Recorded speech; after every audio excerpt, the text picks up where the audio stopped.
G'day trendsetters. It's a beautiful Saturday morning, autumn morning here, and I was just inside making a cup of coffee looking out at my calendulas, and I thought I've just got to share these with you. They are looking magnificent and they're doing the job, which is when I'm in there washing the dishes, looking out the window, I get to see this pretty sight.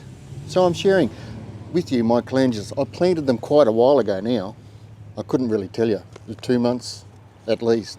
So they're almost at their peak, but they will go right through winter for me here and probably start looking a bit scraggly in spring, I would imagine.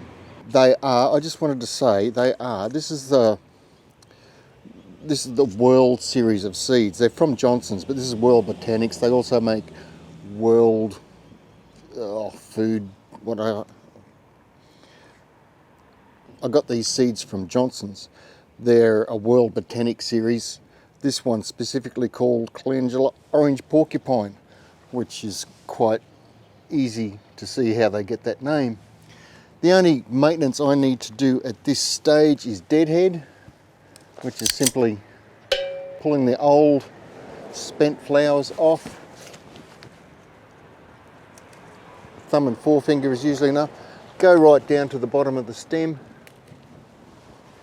and just pick them off, and that's it. Bit of water. We've had some good rain here, so they don't need a lot at the moment, and they will take fairly dry conditions before you need to water them again.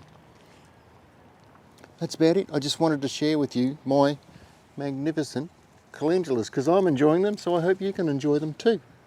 And if you've got a little patch somewhere, go and shout yourself a packet of seeds. It's not too late.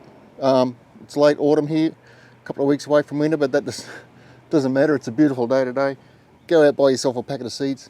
Bung them in the ground. They don't need a whole lot of special treatment. Bit of blood and bone, a bag of compost, work it in the soil, plant your seeds, and they'll be up in no time.